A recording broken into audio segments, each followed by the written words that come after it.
اساتذہ پاکستان جناب ڈاکٹر ناصر الدین شیخ صاحب، دیگر شرکائے مذاکرہ اور کانفرنس میں شرکا، عزیز بہنوں،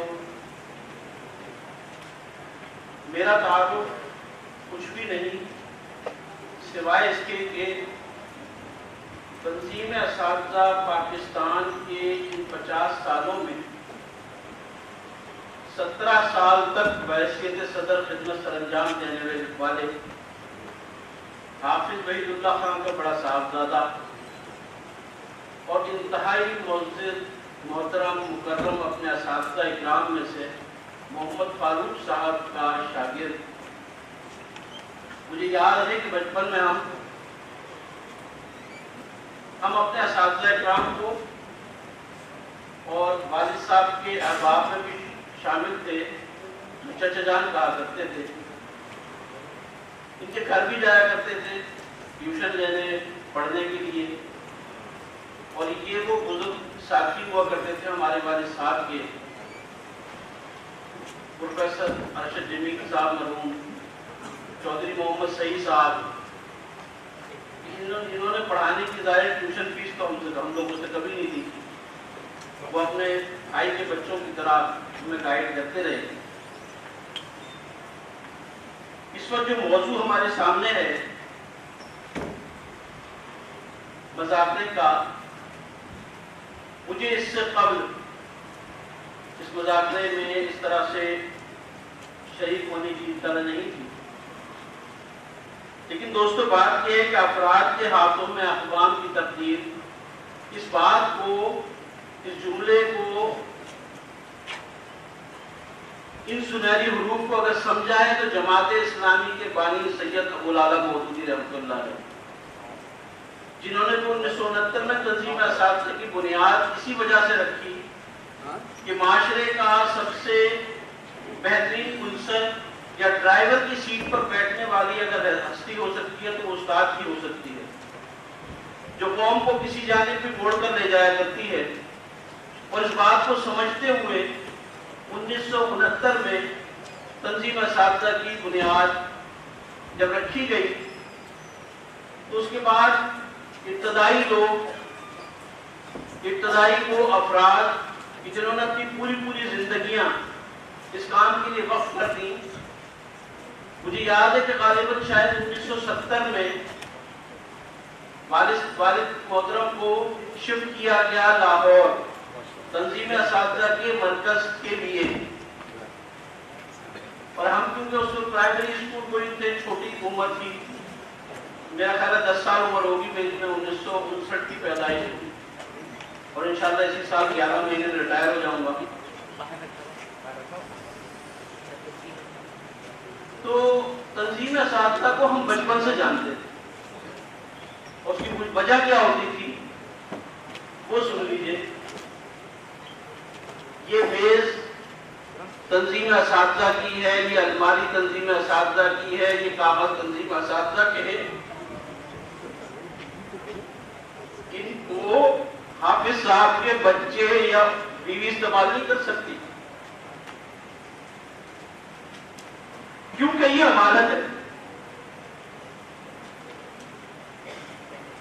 اسی ماحول میں الحمدللہ پلے بڑے، پھر ان کے بعد آنے والے سید جہان بادشاہ صاحب، سید عطا محمد جعفری صاحب، بہت خدمات ہیں ان ہستیوں کی، اور سید محمد سلیم صاحب۔ ایک مضمون آیا سید محمد سلیم صاحب کے حوالے سے، وہ آپ میں سے بیشتر لوگوں نے پڑھا ہوگا، عجیب و غریب ابتدا ہے، میرے لیے بھی بڑی انفارمیشن تھی اس میں، کہ ایک نوجوان نے علی گڑھ میں خواب دیکھا کہ وہ نبی مہربان محمد رسول اللہ صلی اللہ علیہ وسلم کی ایک محفل میں موجود ہے، درس چل رہا ہے،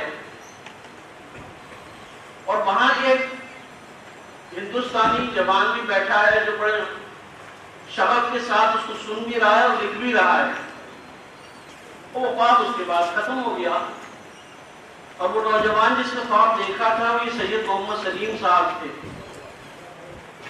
اب وہ اس شخص کی تلاش میں لگے رہے کہ یہ کون فرد ہو سکتا ہے. اس وقت یہ بڑے بڑے علماء کی طرف لوگوں نے انگلیاں اٹھائی کہ یہ وہ ہوں گے، یہ وہ ہوں گے، لیکن ان کی جستجو چلتی رہی. انہوں نے کہا نہیں، یہ وہ اشخاص نہیں ہے جنہیں میں نے دیکھا. بالآخر علی گڑھ یونیورسٹی میں سید ابوالعلا مودودی رحمۃ اللہ علیہ کا وزٹ ہوا. انہوں نے وہاں دیکھی، پہچانا کہ یہی وہ شخص ہے کہ جس کو میں نے خواب میں نبی مہربان کی محفل میں دیکھا تھا. سید محمد سلیم نے یہ کیا کہ جناب ابوالعلا مودودی صاحب سے درخواست کی جب وہ خطاب کر کے اترے کہ آپ اپنا ہاتھ آگے بڑھائیے، میں بیعت کرنا چاہتا ہوں. مولانا نے کہا کہ جناب اس طرح کی پیری فقیری تو بیعت والا سسٹم تو نہیں، کیا مسئلہ کیا ہے؟ تو انہوں نے اپنا خواب بھی سنایا. مولانا آپ دیدہ ہو گئے. اور لکھنے والے تحریر یہ کرتے ہیں کہ اس دن سے لے کے، اور آپ کو یاد ہوگا سید محمد سلیم صاحب کا انتقال جماعت اسلامی کے اجتماع عام میں ہوا، اپنی آخری سانس تک اس کو کہتے ہیں. اور یہ وہ افراد تھے کہ جنہوں نے قومیں بنائیں، جنہوں نے یہ قیمتی لوگ اپنے کردار سے، اپنی تعلیم سے، اپنے اخلاق سے، اپنی قربانیوں سے یہ افراد تیار کیے جو آج آپ کے سامنے تنظیم اساتذہ کی حیثیت ہے. عزیزان محترم، یہ وہ لوگ تھے جنہوں نے سید ابوالعلا مودودی نے جس طرح سے اس جملے کی تشریح سمجھی تھی کہ افراد کے ہاتھوں میں اقوام کی تقدیر، اس کو پوری طرح سے اس پر عمل کیا، اسے سمجھا، اپنی زندگیوں کی، اپنے مال کی، اپنے وقت کی مکمل قربانی دی، اور پھر اس کے بعد اپنے اسی طرح سے شاگرد تیار کیے. اور پھر آج یہ دعوت، یہ پیغام ہم تک پہنچا اور ہم انہیں یاد کرتے ہیں. یاد کرنے کا مسئلہ صرف اتنا نہیں کہ ہم سب بھولے اور چلے جائیں. یقیناً آپ تمام کے تمام باعمل لوگ ہیں. اور عزیزان محترم، تعلیم کا جو بیڑا غرق ہو چکا ہے، شعبہ تعلیم کا، تعلیم کا نہیں، شعبہ تعلیم کا، آج کل 9th اور 10th کے امتحانات چل رہے ہیں. اللہ کے واسطے تنظیم اساتذہ سے وابستہ ہر فرد یہ تہیہ کر لے کہ آج یہاں بیٹھا ہوا ہر فرد یہ تہیہ کر لے اسے اس امتحان کے سسٹم سے بالکل کنارہ کش ہو جانا ہے. یعنی دیکھیے، میں نے بہت سال تک، ظاہر ہے کہ میری 1987 سے جاب ہے، یہ اس فیلڈ میں ہوں،